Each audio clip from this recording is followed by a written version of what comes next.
అభిషేకం పూజ ఎలా జరిగిందో మీరు కూడా చూడండి. Hi welcome to my channel Sakhi friendly.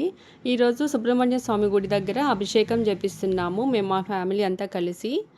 So Ivor ఏమో మమ్మల్ని మార్నింగే రమ్మన్నారు 7 మేమందరం 7కే వచ్చేసాము. కానీ ఐవోర్ మాత్రం ఇంతవరకు రాలేదు. ఫుల్ చలిగా ఉంది, కొండపైన కదా అసలు మంచు పడుతుంది. కొంచెం ఎండ అయితే ఇప్పుడు స్టార్ట్ అయింది కానీ మేము వచ్చే టైంకి ఇంకా చలిగానే ఉండింది. అసలు కాలేదు, వణుకొచ్చేస్తుంది ఆ చలికి.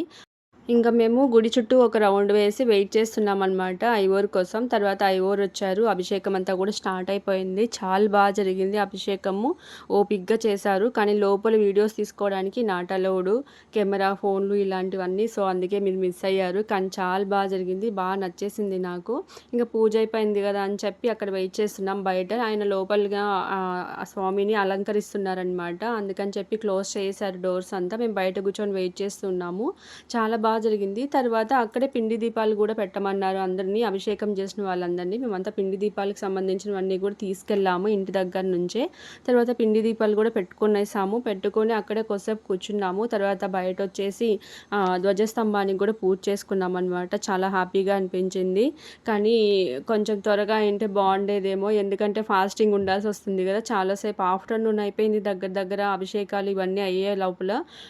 కానీ జరిగిందైతే చాలా బాగా జరిగింది, హ్యాపీగా అనిపించింది. మీకెలా అనిపించిందో చెప్పండి ఒకసారి. నిజంగా పెన్మూర్ దగ్గర, మా విలేజ్ దగ్గర కొండపైన ఉంటుంది ఈ గుడి. Thank you so much. Subscribe చేసుకోండి. బాయ్.